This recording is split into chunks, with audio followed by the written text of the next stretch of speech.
All right, guys, welcome back to the Glass Less Traveled. My name is Mike Verivi. I am a certified bourbon steward and founder of the Fox Valley Whiskey Society and the Atlantic Coast Whiskey Society.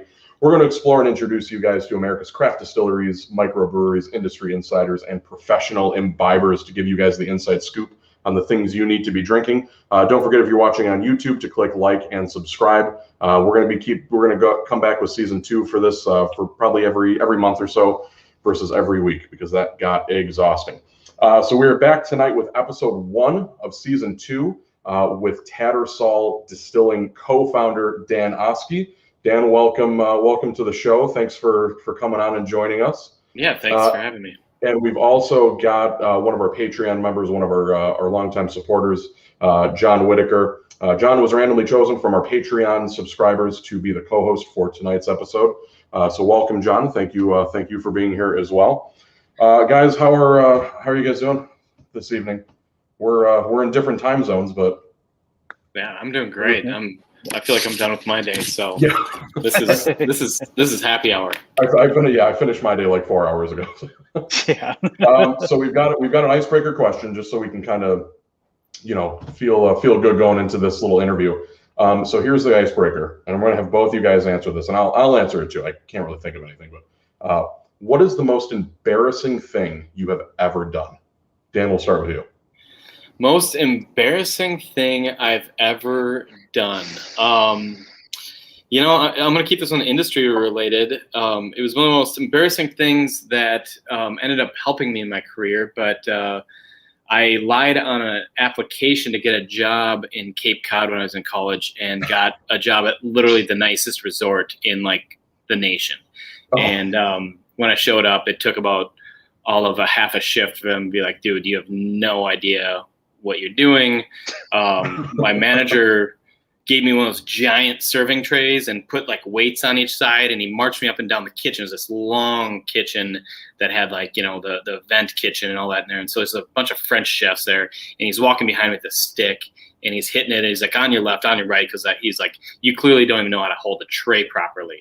And so he was doing that, and I'm almost in like tears, cause I'm like being just humiliated in front of like these like well-renowned like French chefs, and that day he was like, well, you're demoted, you're now a busboy. And so I went from a server to busboy, and like I said, it was the best thing that ever happened to me, because I got to learn. They basically broke me down and rebuilt me back up, and I frankly probably wouldn't be here now doing what I do. I probably would have left the industry if I hadn't fallen in love with it the way I did. I went home, I was so mad. I was like, said to my roommate out there, I was like, I don't want to go back tomorrow. He's like, dude, if you don't go back, no one expects you to go back. He's like, but if you do go back, he's like, they're going to be shocked. He's like, so go and be the best busboy that, you can possibly be. And I took my job so seriously that, I think by the end of the summer I was head of expo, and, just really, really kind of grabbed the bull by the horns. And, but I went from really humiliating to, an amazing experience, really. Well, good. At least you came back, because otherwise, we might not have been able to drink this stuff. Nice. John, what about you? What was the most embarrassing thing you've ever done? So I'll keep mine semi-related. I'm originally from Canada, and so my parents still live there, so I still travel back and forth visiting them. One time on the way back, I stopped in at duty free and just picked up one of those like little personal kegs of like Little Bat Blue or something like that. I don't even remember what it was. But when we went through the border, they asked if we had anything to declare. I was like, oh yeah, I've just got a keg in the trunk. And the guy's like, really? And I'm like, yeah, it's just a little keg in the trunk. He's like, I'm going to need you to pull off to the side. He thought I was like riding through with a full keg in the trunk and just telling him openly about it. Oh my God. So my most embarrassing thing that ever happened to me. So I used to be the manager of a movie theater many moons ago, and at the beginning of the busy movie nights, I would go up, or one of the other managers would go at the front of the auditorium before the movie would start and give an announcement. Turn off your cell phones, don't put your feet on the seats, don't talk to the people, just be quiet. So one of the it was the year that Magic Mike had come out. And me being Mike, I was like, well, I'm going to go in there and I'm going to give my little spiel. and it's a room full of women, or so I thought. So I go up there and I get in front of the entire auditorium. There's like 380 people in there, right? And I go through my whole spiel. I said, "My name is Mike. I'm one of the managers here. This is my movie." And everybody started laughing. And then while I was giving my little spiel, I started unbuttoning like my blazer. I took my blazer off. I laid it on the back of the chair in front of me. I took my tie off. I laid that on top of the blazer. And then I started unbuttoning my like collared shirt. And as I'm doing that, I noticed there's a dude in the audience, the only one. And I wasn't gonna, I was just gonna like, play around. And I was like, "Oh my God, that's a guy." And I was like, "Everybody enjoy your show." And I walked out of there. It was humiliating. But I did it, I did it to be funny and to kind of, get the mood, set for the show. I didn't need to do that, because if you've ever seen Magic Mike and never been in an auditorium full of women watching that movie, they don't care what you're doing. They don't care what I'm doing. Dan, before we talk about the distillery and the spirits, let's talk about you and your background. Talk to us about the history, your history with spirits, and what ultimately led to opening the distillery with your closest friends. Yeah, I guess I wouldn't be doing this if I hadn't spent my life in hospitality, and and that started in my teens. I was in the kitchen, and I talked about moving out to Cape Cod and things. When I was in college, though, I had a busboy job and I hated it. And then my roommate at the time got me a job at the university catering at University of Wisconsin-Madison, and like all great things, it was just a complete mistake that I ever got to bartend. Anyways, one night bartender didn't show up. He's like, "You're behind the bar with me tonight," and I was shocked, because I'd been in the back of the house. I'd been busboy or in catering, which you're delivering dishes and pouring coffee, and I'd never really had that guest interaction before, and so like people are like, all of a sudden people want to talk to me because I'm tending bar, which is a really like it was a wild thing to experience. I'm like, people want to talk to me, I'm serving them drinks, and it was funny because he gave me like a 30-minute, here's how you bartend. I'm like, okay, how do you make an old fashioned? Well, in Wisconsin, it's a different way, anyways. But so we don't talk about those brandy old fashions, right? Brandy old fashioned sweet was the first drink I ever learned how to make, and when I moved out east, everyone's like, "What the hell are you doing, man?"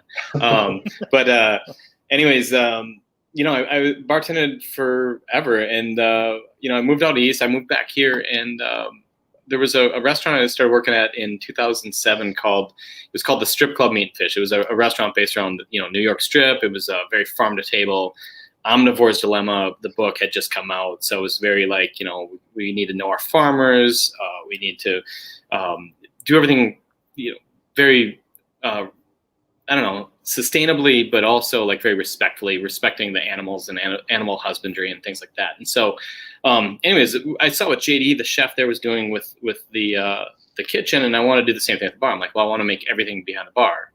And so we're making bitters and tonic, and I was just obsessed. I would stay up all night, like working on recipes, dumping them when they sucked, and then restarting, and discovering what shrubs are, and then throughout the course of 7 years, that just kept compounding, and my own little recipe books kept getting fatter and fatter, and it was one night in February of 2014, and I just put in my notice, and I'd been there for 7 years, and I loved it, but I was like, I need a new challenge, and so was going to go move to a different bar. And my now business partner, John, who I grew up with, I've known him since we were 7 years old. He came in with some friends, and I was just like, sit at my table, because I was tending bar, but I always had 2 tables every night. And I'm just going to roll it out for you. And so I just started putting drinks. I was kind of showing off because I was at like the top of my game. And I'm like, I made this, grapefruit marmalade and blah, blah, blah, blah, blah. And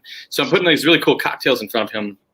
And a couple weeks later, he called me and we sat down, and he started asking me questions about opening a distillery. Like, he's like, well, I want to do this, I want to do that. And I'm like, I think you should, make an Amaro. I think you should make this. He's like, I don't think you understand. He's like, I'm asking if you want to be my business partner. And I was like, oh yeah, of course, obviously. He's like, you might want to, check with, your wife. And I didn't, which basically ended that. But anyways, he and I was enthralled. I was like pumped. I was excited that he was thinking about me, but I'm like, the point that he made, he's like, you've made everything behind the bar except for the booze. He's like, let's make the booze too. And so that was really the beginning of that. We, spent the next year, I was managing a different bar called Ola Repa. It's very high volume. Are you trying to do high volume fast, or are you trying to do craft cocktails really fast? And so kind of cracking that code was a huge thing that was so important to opening the Tattersall cocktail room here. But yeah, we spent our nights, making booze and basically writing a business plan. And, we were open here 15 months later after that first conversation, which was pretty incredible. And that was really it. It was just the world I wanted to be in. I mean, I was just about to leave the industry to actually go start organic farming. And when this opportunity came up, I was like, I can't say no. A, I'm going to be working with one of my best friends, ever. But B, I'm also going to be, really becoming like the flavor maker I want to become, if that makes sense. And so, I mean, it's always been such a huge passion is flavor. To me, that's like the ultimate form of hospitality. If I'm bartending and we used to bottle ferment ginger beer and make all these different things. It's like, and I might only make like this bitters or shrub for this one occasion. And it's like, I put it in front of you and it's like, one night only, but I'm gonna give you a flavor experience that's really, really cool. And to me, that's like the ultimate form of hospitality. So it's just flavor is language, I think. So, but yeah, that's really, you really took just kind of dove in head first and just were like, I'm going to do from point A to point B all the way to point C and just all the way through. Yeah. I'm just do everything on my own. It was kind of fearless. And I think we had, that's you have a little bit of youth on your side, and I don't have kids. John does have two. So I'm like, he had a lot more risk, and he left a really nice banking job. He was an investment banker before this. I'm like, I'm a bartender. And, I had two other beverage companies at the time. Like one was a soda company that became a canned spirit after we sold it. And then I had like a bitters company that was more of a box that was like make your own bitters kit and like more educational. So I always was trying to like do something more, but this was it. And like, we can do this. Let's nail it. And, we had no idea what we were getting into. I mean, it's wonderful in every way. It's just like, we're going to make whiskey and we're going to make gin and we're going to make all these cool things. Like, well, you don't think about distribution and, all these like little things. And, we were talking earlier about like right now it's like the supply chain craziness of not being able to get bottles, or even there's like a cardboard shortage right now. There's a pallet shortage. It's like, how do we, get around all this stuff to get the product to people? So, but it's exciting. It's fun, Well, yeah. I mean, like you said, I mean, it's there's a shortage on everything. So you're just kind of, trying to deal with what you can. John, before we get to yours, Brandon White, good question. What's your favorite Looney Tunes character of all time? I'm going to say Yosemite Sam. I like Yosemite Sam. Marvin the Martian. Oh, Marvin the Martian. That's what I was going to say too. So many. Yeah, you know what? Wasn't he the one like, I am Marvin the Martian? Wasn't that him? Yeah, he was a destructor. He was a destructor. John, go ahead. So, I mean, just looking through your website, you just have such a huge range of products, and even just the drink recipes that you provide on there. I mean, I'm assuming that has to have a huge, I'm assuming that's influenced like a lot by your background as a bartender. Yeah, it definitely is. And we also have a mobile app that has about, I think, 400 pushing 500 drink recipes in it now. We haven't updated it for a while with all that's been going on with, building a new facility, and getting this one open after, being shut down for 15 months. But yeah, I mean, that the word I use the most is accessible. We want to make things we want to make what we do here, we want to make it accessible. And so everything from, most everybody knows what vodka and gin are. They might not know how they're made, and so we'll show you if you come in for a tour. We'll tell you if you ask. I don't know, email me, whatever. But certain things like the Amaro, or what is absinthe, and isn't that illegal? Like questions like that. So like we want to make everything accessible and make it like not this kind of mystical thing, because it's like you're using natural like grains, plants, etc., and fermenting things, and then like distilling them. And so it's just like but giving people cocktails, I mean, at the end of the day, again, it comes back to that flavor thing. It's like, well, how do I do this? And some of the cocktails on there are actually not on the website, but on the app are from customers. So they'll be like, hey, I mixed your whiskey with your creme de fleur and iced tea. I'm like, I would have never thought of mixing a floral liqueur with whiskey. It's not, my brain doesn't work that way. And I was like, that's wicked cool. And so, yeah, I mean, again, it's just showing people, giving them ideas. And I think for me, the ultimate goal is to like, not only give you the idea, but then have you do something to it to make it your own. I think everybody kind of, wants to do that in the end anyways. Like, well, this is my, version of a Manhattan or whatever it is that they're making. And so, yeah. It's really interesting that you guys have an app for that. The distillery has their own app for, the cocktails, and that, they're, a lot of it's kind of built by the community. It's something, I mean, aside from you guys, I'm sure it's probably not the first time that it's been done, but I have yet to see it from anybody else. Yeah, I haven't either. I'm sure your background in bartending was kind of like, well, and an entrepreneur was like, well, let's, do this. Yeah. And it's free. I mean, and again, it's good exposure to a point. I mean, I think that some people use it and they love it, but again, it was just, to me, it was more of a service. It's like, we're not charging anything for it. It was, it wasn't cheap. It also wasn't expensive. I was kind of helping a friend out who wanted to launch a company. And so he's like, this is how much I'll charge you to build an app. I'm like, let me see if I can make that happen. And then, year later, we've got an app, and it looks good. I mean, it's cool. It's got like spirit of choice, occasion, how hard do you want the drink to be? But you can do that. You can go in and search, like if you're sitting on a bunch of basil, you can just type in basil, and a bunch of anything with basil will pop up, and it's pretty cool. And then like there's even like videos. So like if you're like, I don't know what a mime shake is or whatever, it'll take you. You click on that. Everything's clickable. And so I'm like, that was my instructions to him. I was like, dude, make it so that like my grandma can use it, because I'm like, she and I are at about the same like level of like understanding technology.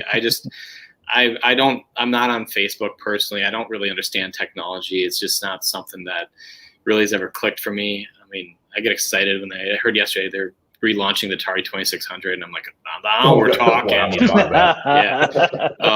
But yeah, anyways, not to get off track, but yeah, it's just like, give people cocktails. Hopefully they make something of their own. And if we're lucky, they'll send us the recipe. We'll give them credit. Speaking of cocktails, Tattersall has 11 spirits, 12 liqueurs, and 5 bottled cocktails in your portfolio. You started your early career with pre-making cocktails and bottling them to speed up service at the bar. So it's no surprise that Tattersall is making RTDs, or ready-to-drink cocktails. In a COVID world, do you see more growth in the ready-to-drink cocktail market?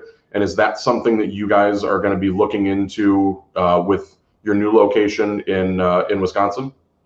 Yeah, we'll keep growing it. I mean, so to answer the piece about the COVID world, 100%. I think people were missing their bar. They were missing going out, and they wanted a cocktail. And so we launched 2 between just November and April. We launched the Manhattan and the Cosmo Bianca, which is a clear Cosmo. We always kind of want to, put our own twist on there in a way. So like, the Cosmo's clear. The old fashioned is our old fashioned here. It's really well balanced. It's beautiful. I'm always shocked that like, that it's embraced as much as it is, because I'm like, an old fashioned is something that's to me, really easy to make. But again, it's like, well, do you want to go make a simple syrup too, or however you make it, whether you muddle sugar cube or use simple syrup, whatever you do. Some people just want to be like, hey, I actually want to be enjoying the party. I don't want to be making drinks all night at the party or whatever. Or you come home from a long day, you just want to pour it, boom, done, I'm good to go. But we saw obviously a huge explosion with ready-to-drink cocktails during COVID times. And we'll keep building on that. We're not going to do anything immediately right now, because we're building our second facility in Wisconsin, and so there's just so much going on. And then we'd also just launched the Cosmo Bianca. But I think for me, there's some things that I want to do, and it's like, how do we crack the code? And that's always like, the challenge is what excites me. So it's like, someone's like, well, you can't do that. I'm like, well, I'm going to try then. So, that's one thing that I find is really hard to use or to work with, for example, is watermelon. And we don't use any fake flavors or colorings here. Everything's got to be real fruit or grain or botanical. And so it's like, I've been trying to crack that code for a long time, and then it's like, what product does that go into? We'll keep building on that. We'll be launching 3 more things that'll be, I think, exclusives just for River Falls. That'll be like, and they're kind of cheeky. Like Minnesotans will understand that like blackberry brandy is kind of a thing here. And so we'll probably actually launch one up there for like, just like little mini bottles to go. Or for wedding parties or whatever, and a couple other ones on top of that. And then I think by early next year or even late this year, we'll start thinking about what the next RTD is. It'd be fun to get a canning line too. That's something that's not out of the question. There's so much you can do in carbonation. Another thing we did during, during the shutdown was Curbside Cocktails, which in Minnesota, we can legally in Minnesota sell as a distillery 1 375 milliliter bottle per person per day. And so we created a bunch of different mixers, whether it was like peach rosemary hops was one of them. We had a pear ginger maple one over the winter. Right now it's like a blackberry lavender. We have a rhubarb. We call it rhubarb pollens, but it's like rhubarb with honey, and it's wicked amazing. It's really, really Sounds good. Like it. Are all these on the app? Because I'm pretty sure my wife is watching right now, and she's like, "Why aren't you making me these cocktails, Michael?" Well, those ones are not on the app, and so we were just like, "Hey, let's just fill in some time right now and make these basically mixers. They're non-alcoholic mixers. It's like, hey, take gin and 1 part gin, and they're all meant to be like 1 part booze, 2 parts mixer, poured over ice, you're done." And we didn't expect it to get as popular as it did. We ended up a grocery chain here, local grocery chain, wanted to launch them, and so they took 3 flavors and they did like a cucumber habanero Southside mix that has like mint and citrus in it, and then I think they have the blackberry lavender right now, and then they have a strawberry pineapple like vanilla chamomile thing too. It's called Strawberry Smash. Anyways, that blew up, and we're still now trying to prep for the bar here, distill, bottle, and then we keep getting these huge orders every week, and so we're like, oh man, how do we keep up? Because we're making it from scratch by hand. And so right now what we're trying to do is get those shelf stable so that they can actually be sitting on the shelf. Then we can distribute them. When liquor stores locally say, hey, they want them, we're like, yes. The answer is always yes, because our liquor stores are our partners. But man, it's really hard to keep up. I'm not the amount of just sitting around peeling cucumbers, de-seeding them, chopping them. It's insane. It's a lot of work. Yeah. So we always, I wouldn't say we do things the hard way, but we are trying to get those to be shelf stable right now. We're working with some scientists, and we'll nail it down here soon. Anyways, so there's that. We'll do that. We'll hopefully incorporate those into some ready to drinks at some point. I'm excited to see what you guys, especially you with your background. I'm excited to see what you guys come up with. And Nick, of course, is so when I come up, it sounds like I'll just drink cocktails the entire time. Yeah. Probably not. John, go ahead. Yeah. So back in 2019, you collaborated with the Minneapolis Institute of Art and I'm sorry if I say this wrong, but the Wangenstein Historical Library of Biology Said it right. and Medicine at the University of Minnesota to go through their archives, find centuries-old distillates. I know there were some spirits that were crafted at that time. Were there any other recipes that came out of that collaboration that you might explore in the future? I don't know that we'll make them in the future. Like, I would want to keep the names, and it's probably really hard to put out a product called Plague Water. That was the one that caught my attention the most. Yeah, it was good. It was almost tasted like a clear chartreuse that was unsweetened. It was really cool. It had some really awesome flavors to it. There was aqua mirabilis. There was saffron bitter. There was one that we did actually launch and it was just limited, and that was the pear ratafia, which was really cool. So it's lower proof. We worked with a local farmer here who grows pears. Actually, he's our apple farmer for our apple brandy, and we made the pear ratafia with that, and it was great. That was a really fun project. I don't know that we'd actually ever launch any of those, just because while they'd be really fun for bartenders to use, I just don't see like them becoming something where people will be like, "Hey, have you had the new Plague Water from Tattersall?" But it could be a good Halloween release. Yeah. Oh, it's such a cool. There's no good marketing for that. Right. No, but I mean, and it mixes with like rum and pineapple so well. I mean, like green chartreuse does, and so it's just like it was really fun to make cocktails with that. We had a huge party here for it's for the public, but like some chefs came in and did some old I don't even remember, was it 400-year-old recipes, 500-year-old recipes? Oh wow. The insane thing is they let me actually like touch the book, and like it was like the books I should say, but they're handwritten, and I'm opening the pages and they're just like, you had to wash your hands first and put on some like gloves, of course, but I'm just like, I'm afraid that these pages are going to just break while I'm flipping them. But it was a ton of fun. We went crazy. I think we ended up making 9 or 10 different ones from that book, and you got to sample them at the party. I would love to redo that party, though. That would be fun. I mean, as opposed to like launching it. If you ever find the video on the MIA, or they call it MIA now, the Minneapolis Institute of Arts was the ones who kind of helped along with the whole display at the museum and this and that.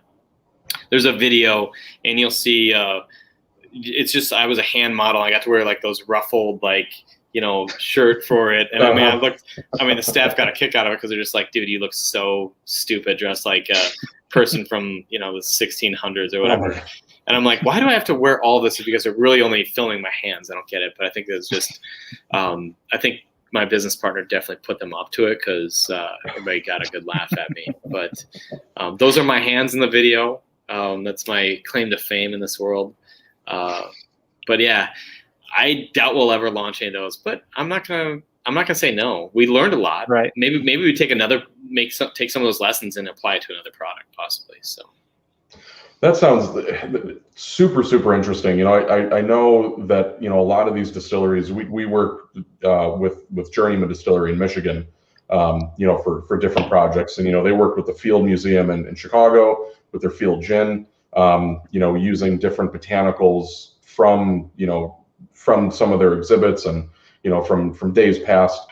It's really cool that you guys are kind of distilling that history. You guys are taking the ingredients and taking the recipes and saying like, all right, we're going to, put our own twist on it. I don't know that Plague Water would sell very well, but it would definitely be, I would, I'd try it, right? I would too. It was considered medicine at that time, but really, I think it was just like an excuse to get like a buzz on, really. Yeah, that's true. Yeah. Yeah. Anything that wouldn't cause you to go blind or kill you, Right. Back then was probably worth drinking. Right. Speaking of grains and old distillate and stuff like that, Tattersall rye is to me one of the best rye whiskeys on the market, especially the cask strength, which John, you actually have right behind you. Yes, I do. Which is why we actually plan on picking a barrel of the Tattersall rye later on this year. You're able to achieve incredibly bold, full flavors in your bourbon and your rye for being a relatively young distillery. What do you credit as being the biggest source of flavor in your distillate? I think there's three things. Namely, Bentley, our head distiller, is he's a master of fermentation, and he's also an absolute master of making cuts. And so there's that. And I can't discount the grains themselves. We get our grains from a local farmer. The rye is 100% rye, and so it's 85% AC Hazlitt rye with 15% malted rye. And so you're getting obviously a lot of flavor there. And then maybe the biggest thing is really just time and the temperature fluctuations that we like kind of manipulate in the barrel room itself. So you want to get that we don't go too cold, but we do, get decently, room temperature, and then give it a nice blast of heat. Barrels kind of expand and contract. And I guess I'll add a fourth thing, which is really the wood in the barrels and the char and the actual coopers themselves. And so we're working with Minnesota oak. We don't over char the oak. So you're talking generally a number 2 or number 3 char. You don't want to really get crazy and hide any of the grain flavors with the actual char. When we distill the rye, it's funny because I always think of it as such a simple product because we ferment it and then we basically run it through a wash run on our wash still. And then after that, it's just a polishing run through a 4-plate pot still. And again, it comes down to how aggressive he's making the cuts, and what he wants in there and what he doesn't. But yeah, it's in the time factor too. I mean, it was originally we launched it as a 2-year, straight rye, and I think at that point it's like 2 years to the date. But now on average, it's probably closer to 3 and even pushing that. I mean, we've got barrels that have been sitting around for longer, which is always fun to taste those. And so, I mean, it's a really simple, I think it's understanding the cuts and really respecting the grain and the time and the temperature. So now when you guys, Nick asked, you said the cocoa nibs and the Tattersall rye finish with that, which I agree. I get like cocoa nib and like espresso. Mm-hmm. Is that from the barrel char or is that from the distillate? Now you guys have, so I went and bought a bottle of it was a Benny's pick, which is actually right behind John. Yeah, this one here. And I went through 2 of them. It was a recommendation, and it was the best rye I've ever had. And I was telling people, like, you have to go get this rye. It's unlike anything you'll ever try again. It's just such a unique flavor profile. So with a lot of ryes, I get that, kind of like that spearminty, the dill, the peppery bite. But with your rye, and I don't know if maybe this is from the AC Hazlitt rye that you guys use, or if it's because it's 100% rye, no corn, no wheat. How do you guys manage? There's Nick again. How do you guys manage that flavor profile? Is it char? I'm not lying. I'm literally told the entire Fox Valley Whiskey Society, and I think within like a week, Benny's ended up selling out of that. Selling out of that rye. And now that we have a group going, there's a group chat because of that rye. Yeah, the cocoa nib flavor is coming from the grain. I'm convinced that. I can't prove that, but I can taste the barrels. I can taste any of them at any point. And, after a year, it's lacking in personality. It's a young rye, and you're getting more of that wood extraction, really. And what the grains start to come back after time. I mean, so like it's the first, 3-6 months? I forget how many months it is. Nothing actually happens. You're just extracting oak. The pH, it readjusts itself. And once that pH naturally drops, then it starts to become like this really beautiful beast on its own, and it continues to meld and change.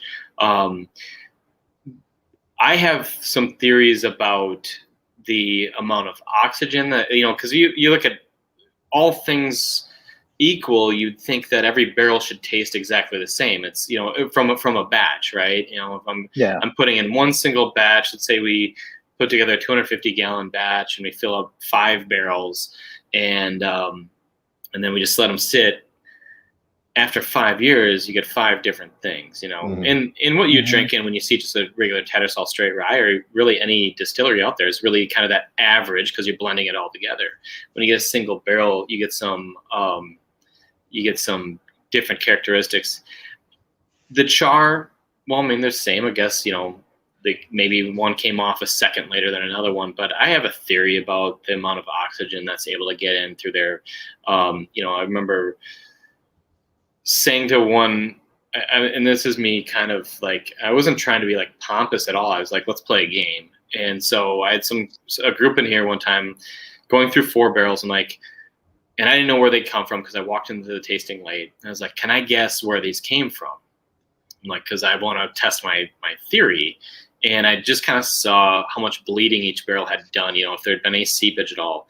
And if there wasn't, I was like, I thought I'd lose some sweetness, which is exact. If there wasn't, there would be more sweetness. It held it in the actual barrel. And so, I think that there's a little bit to be said for that. And it's funny because there's a guy that works with our cooperage, where he and I will talk for hours. I mean, just nerd out over barrels, which I think to the average person would be just bored. They'd be like, you guys got to be kidding me. You might as well be talking about baseball cards, which, by the way, I think is really cool too. So, but it's like, anyways, I think that there's a lot of things we don't necessarily always know about, the oxygen, the Angel's share and things like that, and how that's actually affecting the final taste. How much volume was lost in that barrel as it sat there. That is going to affect flavor too. So, and he and I mean, we're actually going to start running some insane experiments now to kind of start to test some of these theories. He's like, these experiments have never been done. And so, and we're not the only distillery out there that are going to be working with him on it, but I'm like, let's do it. Let's get crazy. Let's really try to, crack the code on some of the stuff, just at least test our theories. And, if nothing else, we get to drink a bunch of whiskey at the end of the day. So, right. What's the worst thing that can happen? Right. A great segue into barrels, John. You had a pretty good question here about barrel aging. Yeah. So I saw that you guys sell a barrel aged honey, which I think is super intriguing. I want to try and pick some up sometime. Have you guys experimented at all with any other barrel aged products, whether they were successful or not? Yeah, we'll barrel age anything. So the honey is really cool. In fact, I had somebody making a cocktail with it, and they're like, okay, so I want to make. They're using there's 2 honey products. There's just the honey, and then there's the honey syrup. And so, and those are made aged in our apple brandy barrels actually.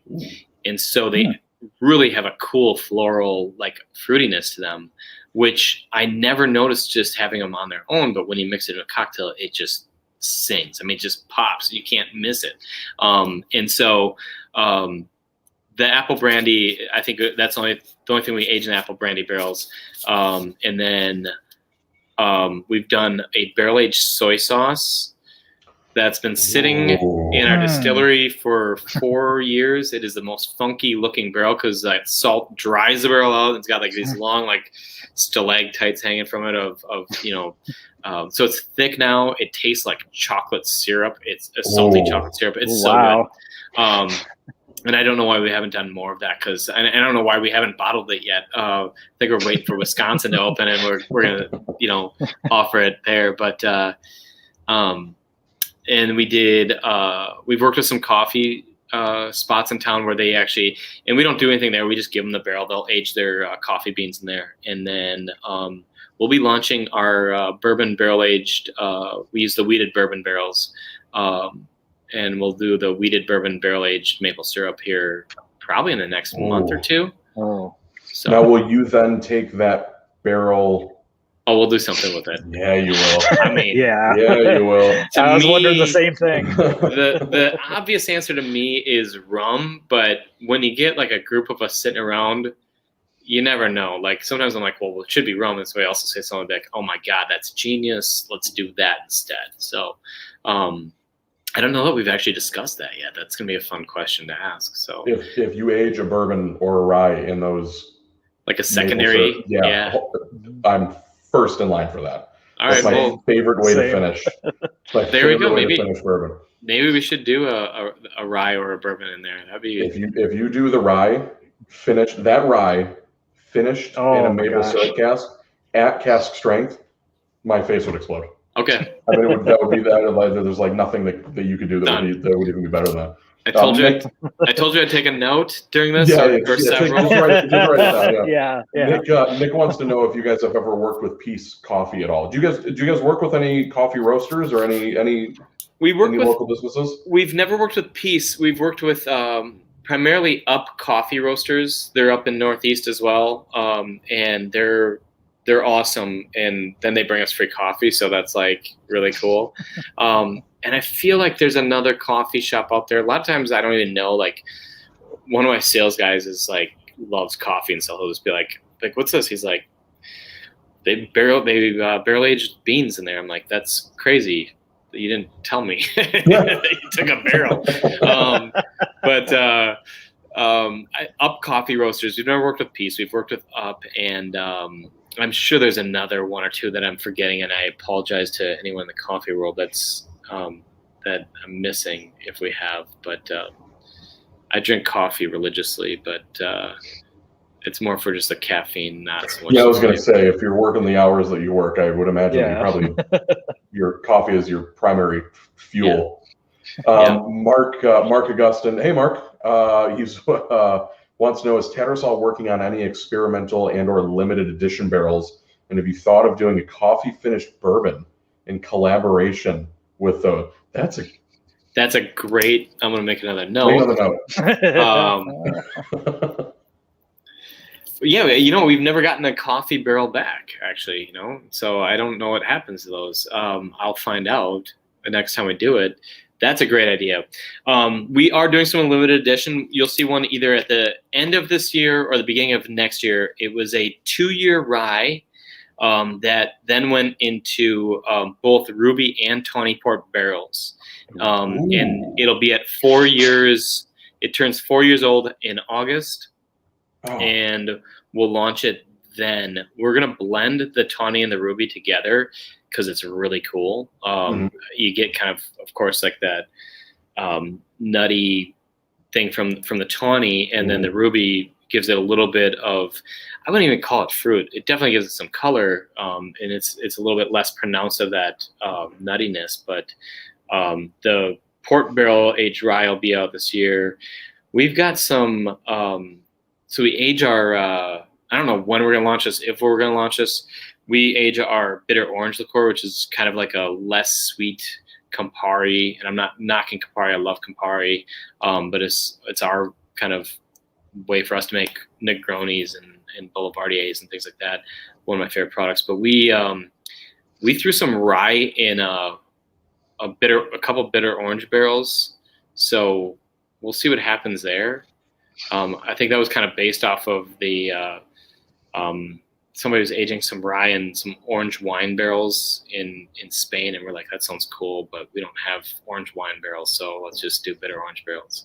I think that with that cocoa flavor that comes out of the rye, I think it's going to go really well together. If you go back in our distillery barrel area, which if I go back there now, we'll lose internet connection, so I can't do that. But and you also need a computer program to find some of these barrels. But we have some cool stuff just buried. We have a 4-year aged Amaro that's just been sitting there, and it keeps getting better and better. And I'm like, dude, bottle this. And our goal is always just to have it go to one account. There is actually an account in Atlanta that was looking at it. In fact, I'm looking at the samples I was supposed to send them last week. Oops. But the 4-year Amaro is really cool. We've got some old Fernet barrels back there. We've got our original corn whiskey, 100% corn whiskey has been sitting in barrels since 2015. And I'm not gonna lie, I haven't tasted it. I keep hearing how good it is, and every time they do a sampling, they don't invite me, I guess, or I'm just out doing sales or something. I'm the head of sales too. That's like the thing. I have to be out of the office quite often. So yeah, it sounds like you wear a lot of hats. Yeah. So it sounds like you guys have, with everything that you have, going on right now, it sounds like you're kind of gearing up to win some more awards, which you guys are no stranger to. In 2017, Tattersall took home Best of Gin at the American Craft Spirits Award for your barrel-aged gin, gin conditioned in French oak and white wine barrels. In 2016, Tattersall was rated as the top 10 best craft specialty spirits distillery by USA Today. In 2019, Tattersall was rated number 1,632 on the Inc. 5000 list of nation's fastest growing private companies. What is it like as a young craft distillery and as an owner to win these awards and then be mentioned among some of the best distilleries and just companies in the world? It's invigorating for a very short amount of time. You get pumped. I mean, you're just like, yes. And then it's like back to work. I mean, like, we're so... I don't know if I want to say, I mean, we're ambitious, there's no doubt, but I hesitate to say it because it's just like this drive to keep doing things that keep this really fun and interesting for us.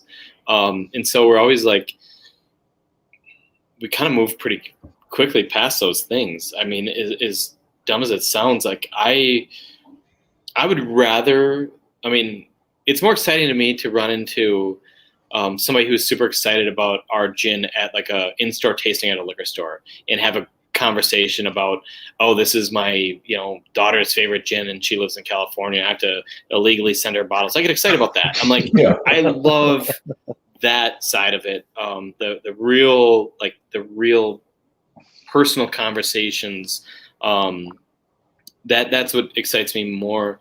But yeah, we're always kind of thinking about like, not just the future, but like, how do we make this more fun? How do we make this more sustainable? I mean, so like we're building a second facility in Wisconsin, and it's kind of our dream. We're like, if we could do this all over again, well, this is what we're going to do. And so it's going to be solar powered. It's going to have water reclamation. It's going to have the upcycling of the grains for, taking the grains and making flour for human consumption.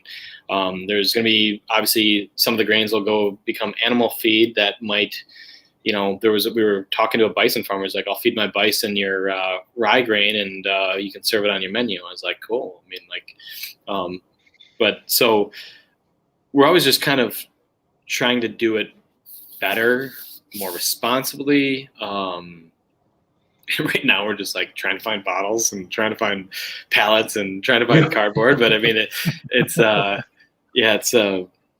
pretty cool. So yeah. So Mary, we'll hello, by the way. We'll talk about the move to Wisconsin here in a minute, but Mary wants to know, with your movement to Wisconsin, do you guys have a distributor lined up to ensure your product gets to Illinois? Because right now, what is available in Illinois? Let's, aside from the Binny's pick of the Tattersall cask strength rye. I think we actually have like 19 or 20 products available in Illinois. But Mary, you asked this at a very sensitive time. My distributor in Illinois decided to stop selling spirits and I'm going to sell just beer. So I don't have a distributor in in Illinois as of today. That will probably change tomorrow. I'm talking to 2 distributors right now. This is what keeps me up at night, because I was actually talking to my Illinois. We have a sales rep on the ground there that is full time with us, and wonderful human being named Marcus who actually set this up.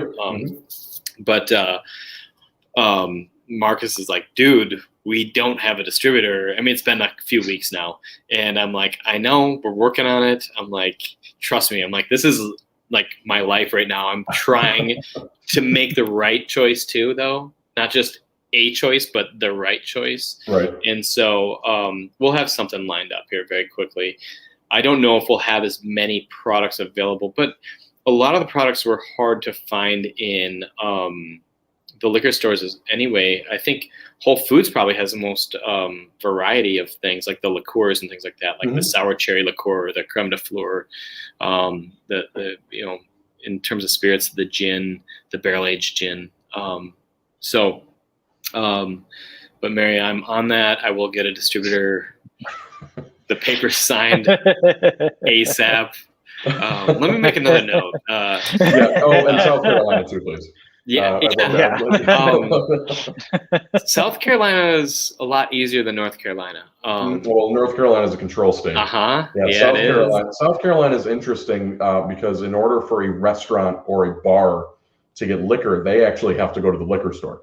Yeah. They don't go through a distributor. So they go through a distributor. So we as working for a distributor, we distribute our spirits to the liquor store, and then the restaurant goes to the liquor store to get the spirits. Yeah. Whereas beer, they go through the distributor. It's like that in Kansas and Texas and maybe a couple other states as well. But yeah, it's very strange. And no offense, I mean it's great, whatever. But it makes it pretty easy. A lot of these guys. I mean, we do have a pretty good allocated market down here. We do get we get Blanton's and we get Weller and we get Pappy and all that stuff.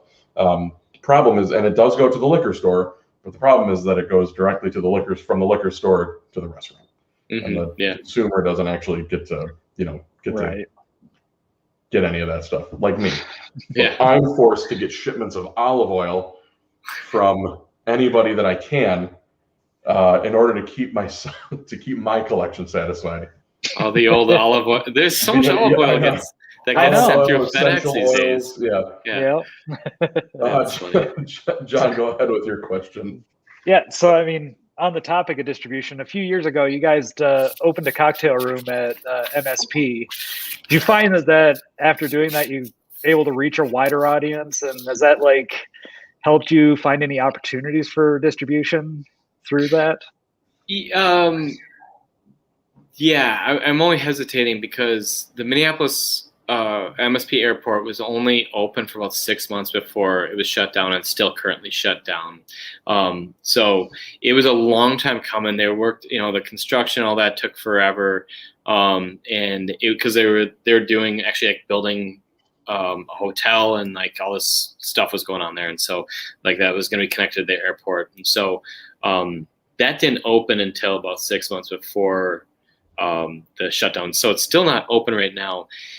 The other thing is it was in a regional, basically in Concourse A. If you're in a MSP airport, Concourse A is all those small flights to Rapid City or Bismarck, North Dakota, and it was at the very end of that at gate, gate 1, but out of 50 gates.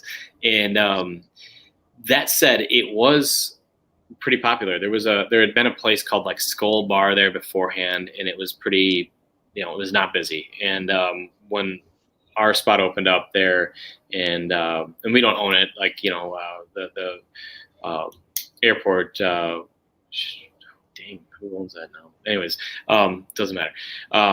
But they. We helped them with the design and the cocktails and this and that.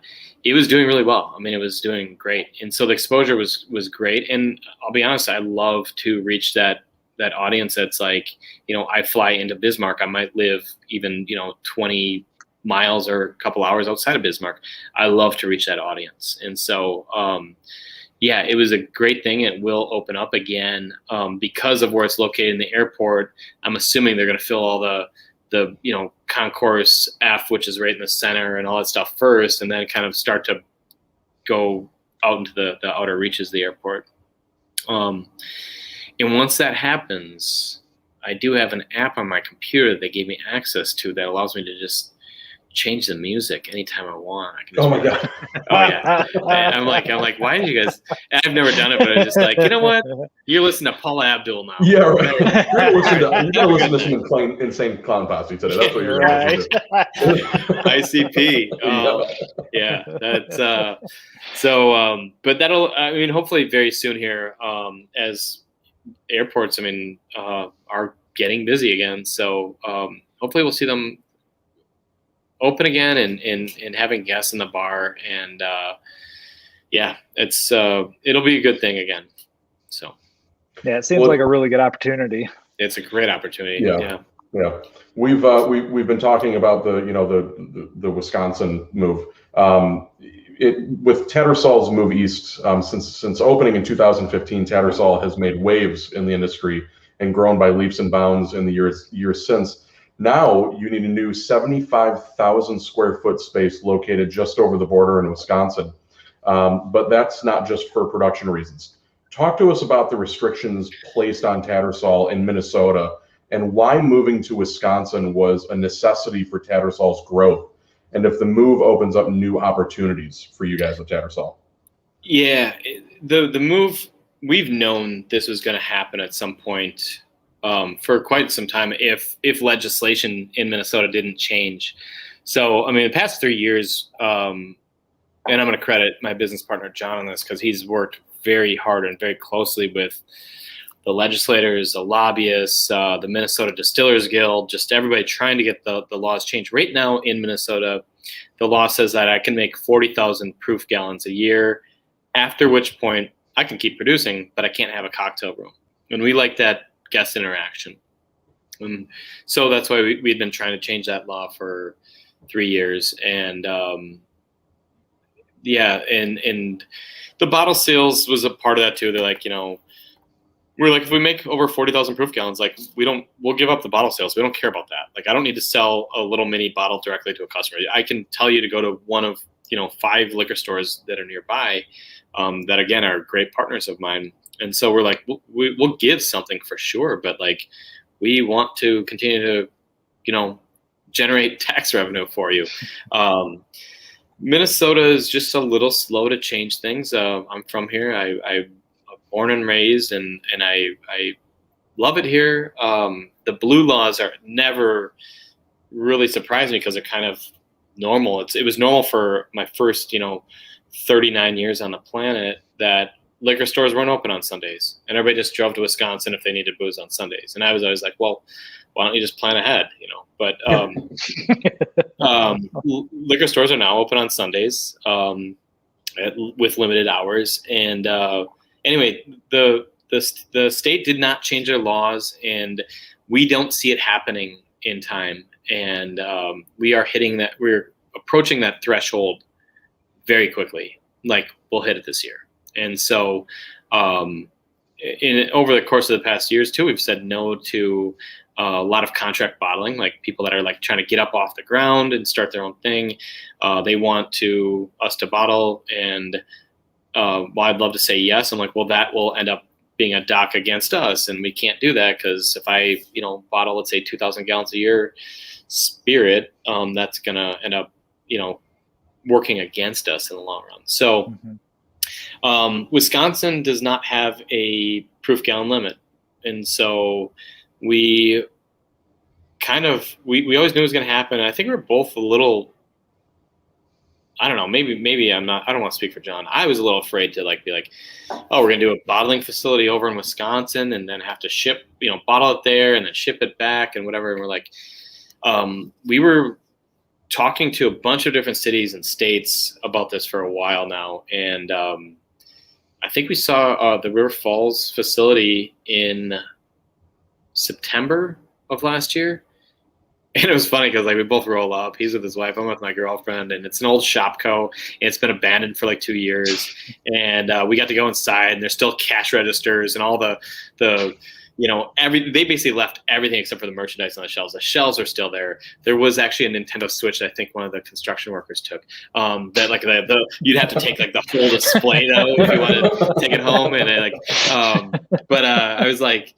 But we walked in, and I'm like, this is it. And my girlfriend's like, this place is a dump, dude. You're like, what are you talking about? And John's wife was also like, what are you guys thinking? John's like, this is it. I'm like, this place is amazing. But you go up and you're like, the roof is new. They've got 18 brand new rooftop units for AC and heat that I'm like, these were installed 6 months before they left. I mean, and the space itself is cool. And then I'm familiar with River Falls. It's a really green city. They have their own solar energy. They own their own power there. And so they have their own utilities. And so they have their own solar field.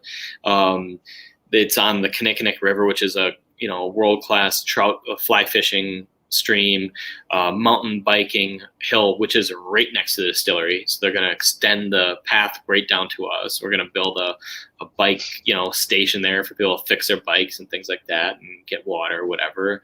But it's so outdoorsy. It's so green and clean. And it's a river town. I mean, it's like that classic Midwest river town. And I'm so excited. And I think the city's excited to have us. And, we're kind of building our dream facility there. And, now, in Minneapolis, we get to keep Minneapolis open now, which is amazing.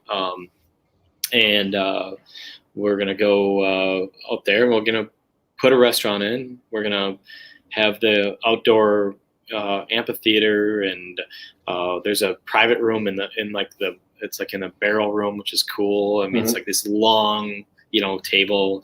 There's a classroom, which is really fun. I mean, like, that's pretty cool. I get to teach, if I want to teach classes, or we will offer to teach classes. And there's so much fun stuff we can do. Just the less restrictive laws in Wisconsin.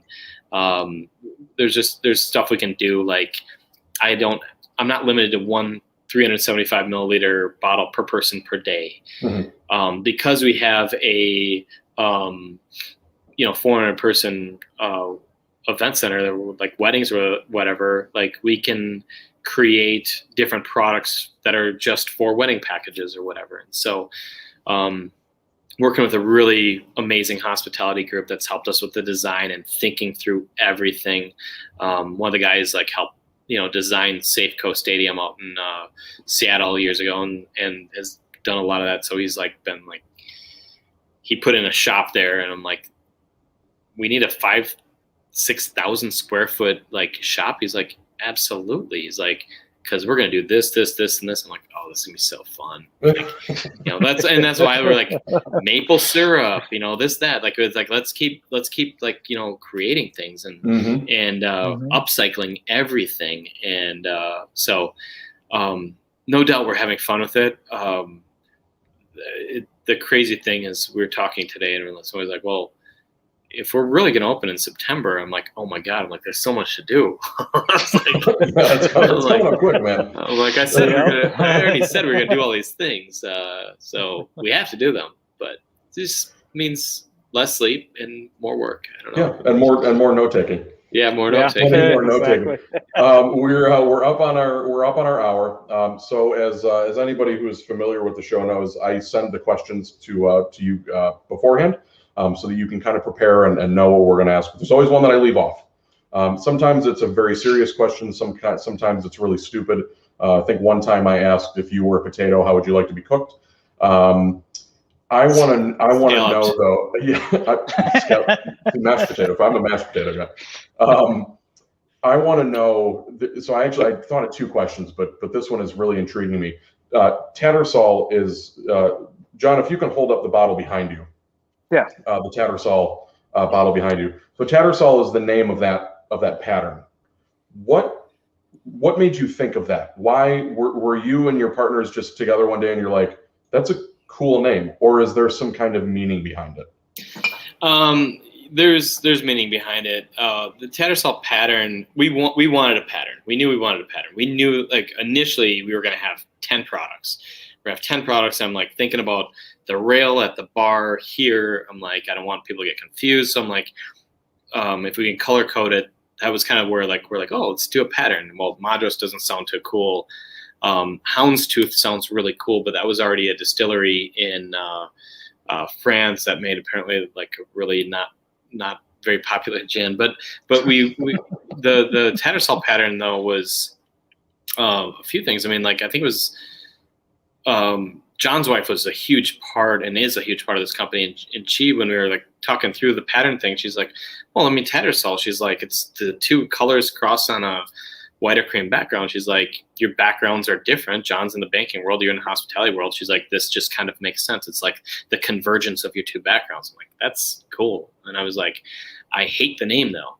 And so I think I slept on it, and I woke up at and John didn't like the name either. I think we both slept on it and woke up at it was early. It was like 5:30 in the morning. I'm like texting him, I'm like, dude, I thought about the name all night. I couldn't sleep. I love the name. I'm like, I didn't like it right away. I'm like, but it doesn't mean anything to most people. And I'm like, but it comes from the horse auction, which is why there's a horse on our liqueur bottles. And our high school, our mascot, which both him, me, his wife, our designer here, like a bunch of us are all like childhood friends. And so our mascot was the Mustang, and it just everything just kind of clicked. I'm like, our first product's gonna be gin. I'm like, Tattersall is a British pattern, and so that's why it's a blue and red pattern on the gin bottle. And so just everything kept kind of falling in place, and that's really where the name came from. I mean, at the end of the day, we always tell people it's our two backgrounds kind of merging to create one entity, but I think there's just a lot more to it.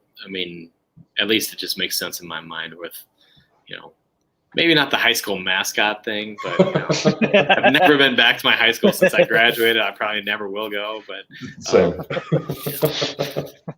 I want to thank Dan Oskey, co-founder of Tattersall Distilling, for joining us on season 2, episode 1 of The Glass Less Traveled, as well as John Whitaker for his questions this evening. Also want to thank all of you guys out there for watching and tuning in, whether you're tuning in live or watching later on this evening. Obviously I really appreciate it. I started this during the pandemic, and it was just fun for me to do. And it's awesome meeting the people that make the whiskey that we drink. So, and it's especially fun to learn about these sorts of things. And so I appreciate Dan, you coming on with us, and John, I appreciate you coming on and supporting us as well. Please hit the like and subscribe button if you guys are watching on YouTube. You can visit Tattersall at 1620 Central Avenue Northeast, Suite 120 in Minneapolis, Minnesota. You can visit them at tattersalldistilling.com and on their social channels at Tattersall Distilling. Dan, John, you guys got anything before we sign off here? No, just thank you all. Yeah, this is awesome. Awesome. Well, everybody, thanks for tuning in. I'm going to pour myself one more of these, and in a bottle that does not have a Tattersall pattern on it. Dan. Yeah, we changed it up in late last year. Yeah. Everybody have a good Wednesday. Have a good weekend, and we will be back. I think episode 2 with Spirits of French Lick again, and then episode 3 with Whiskey Acres again. So everybody, cheers. You two hang out for a couple minutes. We'll see you guys next time.